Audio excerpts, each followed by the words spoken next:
Hoy vamos a tener un podcast en inglés. So today we're having an English podcast with a great guest. She is amazing. She is from Houston and she flips houses, something that you don't see every single day. So Christina, can you introduce yourself and tell us a little bit of what you do? Okay, hi, my name is Christina. I am 41. I am Houston based, and I've been in the flip industry right now 3 years, and I've done almost 30 flips. People know me on social media, CT Flips Houses. Oh, okay. Love that. Rob, what do you do? I'm a real estate agent here in Houston. Also, like do leases, new construction, resales, and lots. Where can they find you?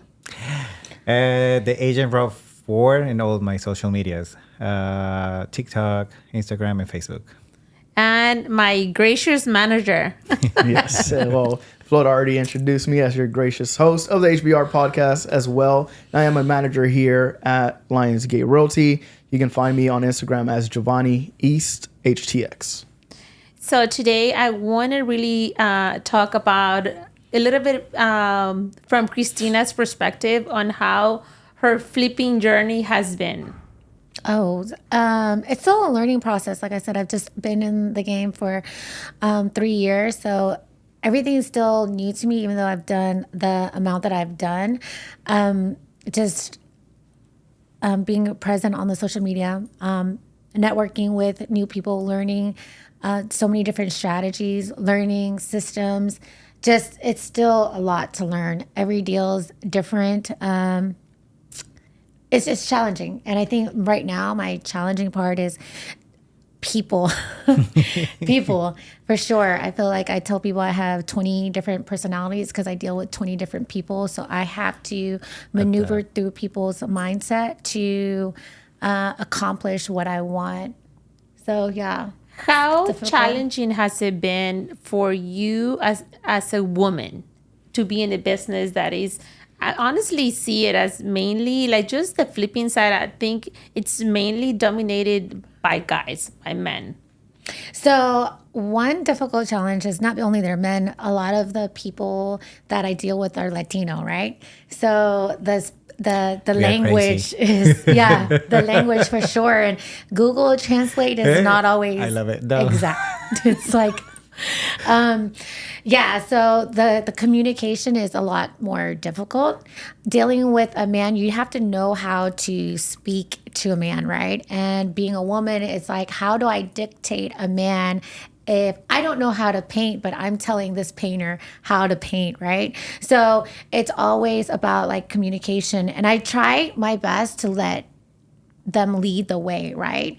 So like if I'm on a job, I'm always, hey, can you show me? Hey, what do you think? It gives him his ego too, because no man wants to feel bossed around by a woman, especially this is their niche or whatever, right? So that's a lot of things that I've learned, like how to speak to a person, how to communicate. Everybody's got a different personality, right? I need to learn them, learn their personalities, learn their traits.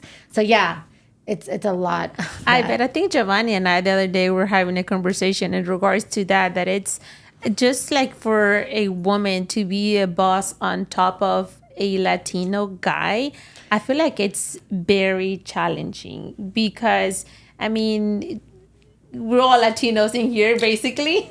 And for a Latino man to be able to be a subordinate and take orders basically from a woman, it's really kind of, in a way, for them putting like their guard down. Mm-hmm. Right? What do you guys think?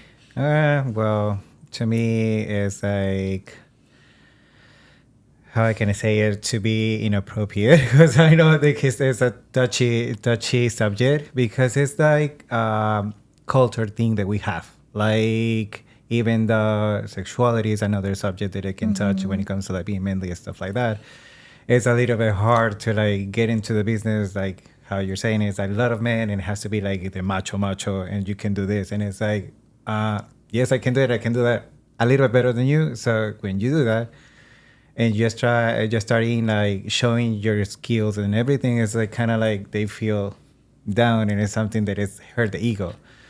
So I think that we are 2025 in that mentality. We have to like move it on the side because everyone can do the stuff differently. And everyone, how Christina said, is different personalities and different perspectives of view. So we have to take in consideration because at the end of the day, we can be a machine. We can be a machine and we can work together with ideas and everything. The thing is, we have to switch the mentality. But it's kind of hard because it's like a pattern that we have. And I don't think it's just a Hispanic. I think that is global. But our culture is a little bit spicy. So, yes. But I do you think being think, Joe? Asian too, I'm ethnic. So Yeah. that helps. Definitely. So one thing that I've noticed whenever it comes to specifically like entrepreneurs, because I think in a corporate environment it's a little bit different, but entrepreneurs or even like realtors, right? They say that they're their own boss. But what I've seen is that men respect results, especially as a man myself. So even with Flor, who is on my team and I'm her manager, whenever it comes something to land, I'll defer to Flor and I'll ask her questions. Or Christina, there's something that I have a question about a flip. I don't know about it. My ego's not going to get into the way because I know that you two work for where you're at. So I can defer to you there. I think the problem comes, especially in this business, whenever we see either brokers or realtor teams, when we know that the woman that's leading it either has a boyfriend or a husband who's feeding them versus them earning it themselves. So men respect results, most men who don't have an ego problem, and they'll defer to you. And I think that's the real problem within our industry. I think it's whenever there is a team lead who is a woman or a broker, it needs to be somebody who earned it, not that it was given to them. Because the men aren't going to respect anything that was given to you because you can't teach me anything about that because I can't go get it that way, you know? So if you earned it by hard work, I'll respect you all day because I know I can get there too because I'm going to work hard. I like that mentality though. I hope everyone can be like that. I think that You helps see, me too. I'm such a great man. You see? The thing is, like, if everyone can think like you, like I think it would be great because at the end of the day, everyone have a knowledge and have a niche and everything, and it's going to respect how you said. 100%, I can agree with that. Either whatever it will be the person, do they have the knowledge? Ask, because at the end of the day, I rather like ask and don't look dumb at the moment. Sorry for saying like dumb, but it's like I don't want to look bad in front of the client when I have a question and I can relate with the person they have that, and it's like ask and learn to do it like better than the next one. So at the end of the day, we don't know. We are this type of person that I'm like, oh, I know everything. No, we're humans. And at the end of the day, we have to learn. Every transaction is different. Like everyone say, like you learn from each transaction. And that becomes like that helps to become a really good agent because the experience helps a lot. And not to cut you off, Rob, but you said something really good, right? Is I'm saying like I don't want to look dumb in front of my clients. And I think what happens is that realtors think that they're the star versus that they are playing the helping role and their client is the star. So a lot of times with realtors, they don't want to ask other people for help because they're like, it's me. I know what I'm doing. I know. Instead of putting yourself in the second role and being like, I'm here to assist this person as a star, which is the client. So I need all the help to help this person. And in our industry, I mean, you can see it from social media, going back to what we're talking about in the other podcast, realtors are just putting it all on them versus what kind of value you're providing to the clientele. 100%. That I can agree 100%. And I just had that conversation. So it's fresh up on my mind. Giovanni's just getting all the gems from the English podcast. I'll tell you how the cheese man I mean, I'm like, oh my God. I'm like, well, how can I translate this word right now in the Christina, throughout like this like years that you have been in the business flipping, what is like the most learning experience that you have gotten that's something that has helped you excel your business? I say the surrounding yourself with the right people, right? So I think what helped me is like surrounding with people that are doing deals actively with experience, right? You're not going to learn from somebody that's getting in the game, right? You got to learn from somebody that has the experience that's doing deals. And I think that's what helped me get to where I'm at, to avoid a lot of risk and a lot of errors that that I would have made, where I see a lot of first time flippers get into, right? They'll buy a deal not knowing how to negotiate with wholesalers, or they get talked into bad deals, or over rehabbing, right? Like they get emotional. And that's something I would have done. I remember when I got my first flip, I was like, I want to do like this, and it was going to look exactly like my personal home, and not knowing like how to match it with the market, right? So you get emotional. It's like your prize is your presentation. And I think that's what helped me a lot, was being around the right people. And a lot of people ask me, like, how did you able to learn all this stuff? And I tell people all the time, you got to get around key players that are winning and active. So I'm thinking that it's not only being around key players, like you're saying. I think it's also yourself, that you are around those people, but also you learn from them. Yeah, consistency. Because I feel like there is a big difference between just you wanting to be like someone and kind of just following them or shadowing them, but you not doing the work. Like you do the work, which is the important thing. And the work is what has taken you to that next level, to that extra step. So like, since I buy foreclosures, I was working closely with attorneys, and I was getting so many lawsuits with these deals because they're just dirty title issues, right? It gave me a lot of knowledge and experience. Like, I know how to basically underwrite my own deals. I know about real estate laws, statute of limitations, liens. And I was working closely with the attorney. A lot of people don't know this part of the side of real estate, like what liens I can get removed. That's the dirty side. Yeah. So, I sat there, and I remember nights I was going through wills, right?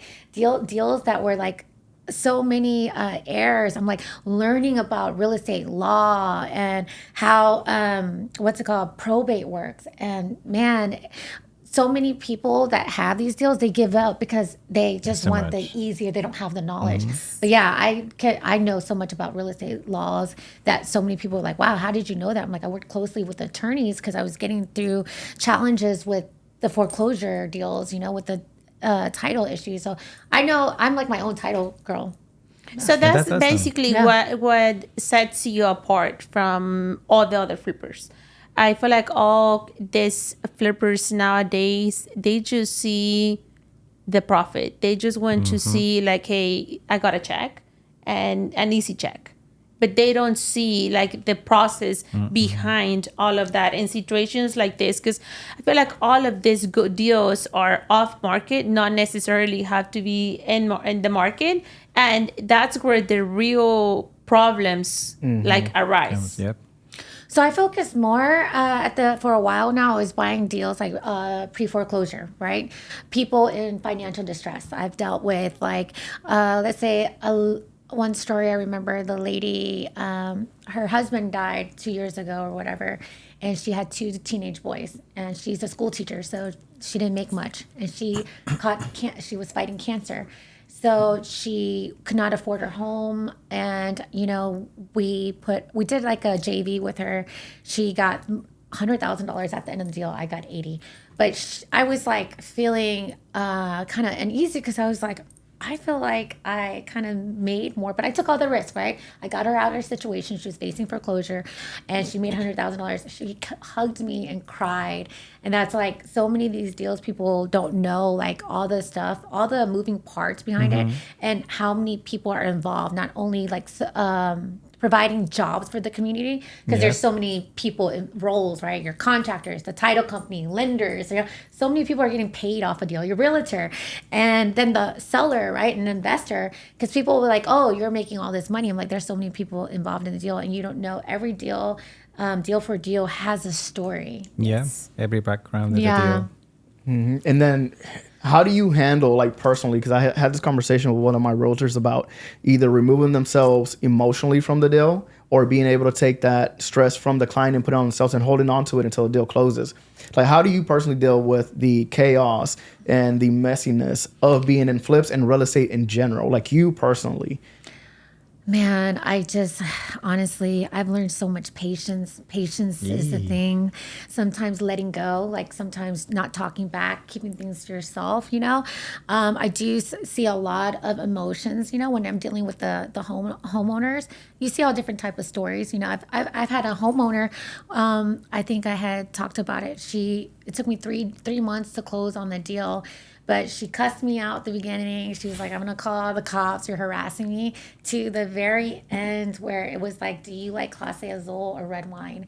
And I met her up and I had a video with her and everything. And I was like, that right there was like one of the life-changing things. Like, this is what I'm in it for, right?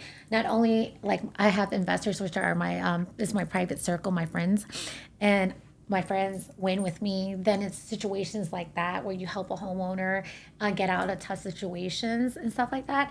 So it's just so many people that are, benefiting from one deal. One deal. It doesn't even matter how much you make. Sometimes you don't make anything and it's okay, right? It's just the process. experience. And those are you go usually the through. toughest ones where you don't make no money. Yeah. Yes. As a realtor. But money wise, like, I mean, you don't make no money, but the experience is the valuable one, because it's like, you know how to act in situations like that. Because I can agree 100% with you when it comes to that. I have deals that literally my commission is 1.5. But I mean, at the end of the day, I'm new agent. I'm learning, and that is the experience that I need right now. That for me is a profit. I don't care for the commission. I mean, I have to pay bills like everyone, but the fact that the client is coming to me and trusting me in the process is the best thing. And it's like, oh my God, how I can from this situation. Sometimes, and also I have a conversation today with Nate. It's like, you don't relate on us to do all these transactions and stuff like that. I'm like, I know that I have this help from y'all, but I want to learn to do it myself. For the moment that I need it, I know how to do it, and I don't have to asking much about it, because I want to have the experience. Right. And thank God everything is. I mean, it's hard because it's them being rude, them being Difficult. you want to that you want to but it's like, okay, let me just solve it, and it's like.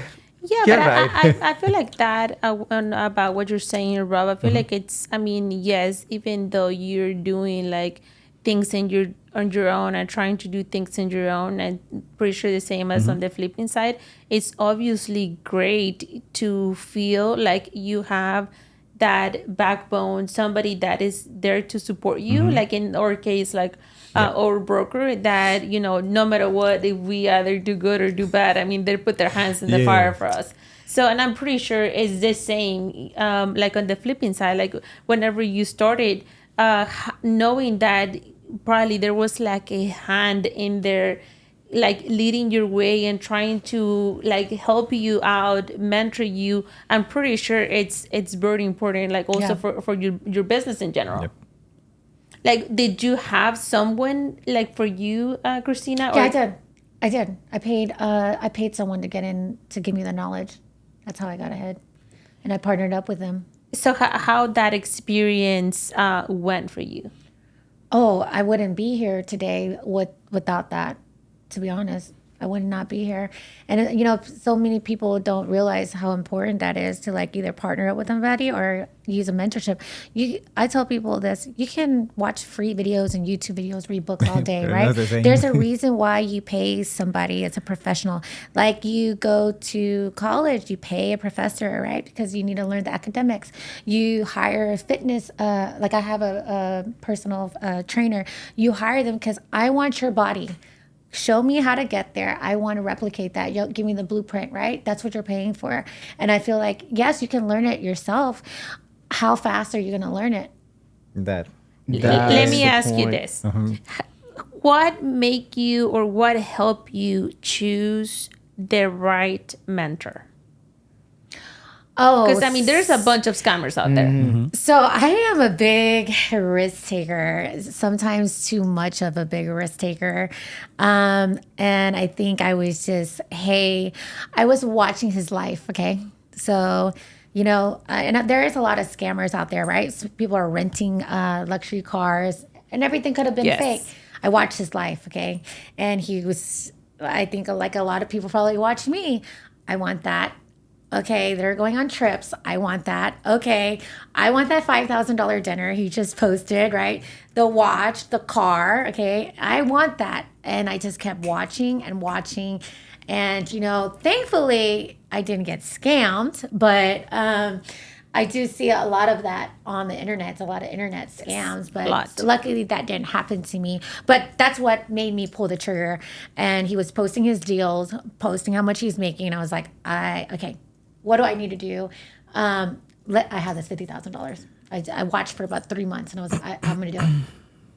And it's very important what Christina just said, right? I mean, look at the entry for her, right? Let's say it was a 50,000. It's very important if you're starting a business for you to pay. You're going to pay at one point or other. Either it's going to cost you long term, it's going to take you forever to learn it, you're going to be losing all this money, or you pay it up front and then you learn as you go. And I think this is a problem with a lot of realtors as well. I just had this conversation with somebody else. They've been hanging around us for a while now. And I was like, why aren't you joining? Oh, well, I have loyalty over here to this person. I was like, okay, is there a problem with like our fees, our cap? And she was like, well, yeah, I feel like it's a little too pricey. And I was like, okay, well, how much money are you losing? How much money is your loyalty costing you over there? Right. Like what loyalty, if you're not making money, then what loyalty do you really have? And they kind of just stay there and they were thinking. And I was like, and then I walked out of the room because I got a call. But I was like, you have to pay at one point for something. Got to pay to play. Yeah, exactly. I always tell people that. Also, we love to add this when it comes to saying that because it's really good too. But also, I want to give that to you because it's like the eager and the hustle to do that. Because if you don't have that, even if you're paying that, even if you're doing the stuff, but you feel like, oh, everything is going to be in my lap. And it's like, no, baby. You have to work for that. You have to put the best effort. You have to put the mind to do that. Because if you don't do that, everything is going to be like, okay, going down. Because if you don't put the fire on yourself, it's like, oh my God, I want to be in this type of position. I want the car that you're saying. I want this, the Lamborghini. I want the $5,000 the dinner. Yes. That's If a fee you- to start the race. You definitely have to be So hungry enough. You have to like start every day. Even though if it is some days it can be like lower, you don't have no calls, you don't have to do nothing, but you have to put the best effort to like wake up and it's like what I have to do today to make this day better than yesterday. So if you don't put that difference in your mind, also in your life, obviously nothing is going to come like Right. normally. So before we close off, one last question, Christina. What keeps you going? I think I like challenge, right? When I used to work 9 to 5, it was just redundancy. Mondays you do this, Tuesday, of course, Monday, right? Yeah. I'm not Right. gonna say I don't make money, so yeah, money. But honestly, I don't know. This is gonna be something I want to do forever. I don't know if I like people ask me, okay, how like I've only been at 3 years. I don't see like 2-3 years. It doesn't give me like, yay, I can't wait to be in this for 10 years. It is a little bit way too challenging. I don't like that I have to deal with so much men, because some days I'm like, yesterday I came home, was like 7 o'clock, I'm in bed, I can't do it anymore. It's like delegating people, and you got to be able to talk to, like sometimes I'm like, I want to cuss a dude out, like, but I need to kiss his ass because I do need him, and I hate to feel that way, like Right. obligated. But it's just a lot of dealing with people, so it's mentally exhausting. So I don't know if this is going to be my long-term game plan, to be honest with you guys. And I tell that to a lot of people. I'm here now, and I think I've done every little role in life I have. I told you, stay-at-home mom, nightlife, 9 to 5, cleaned houses. So this is where I'm at right now.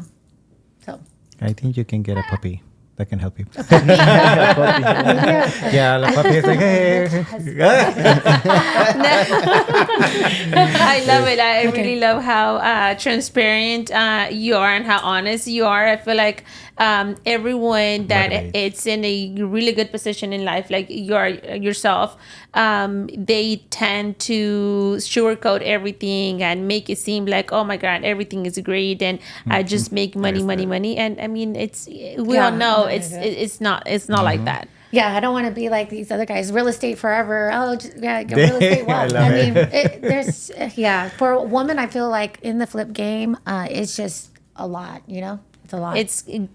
Enter, get your money, and yeah, bounce. it's a lot. Awesome. So we're going to say bye to you guys. Thank you so much for coming. Christina, thank you so much for being our guest today. Don't forget to follow her on her Instagram. If you guys want to know more about her flipping game, where can they find you? So my Instagram profile is CT Flips Houses. That's my initials, Christina Tran. Awesome. Rob.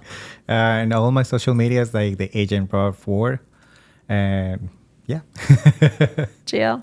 And if you are looking to be a realtor, we are currently hiring, looking to grow my team. You can find me on Instagram as Giovanni East HTX and on HBR Podcast on the English channel. If you don't know Giovanni, you can go with me.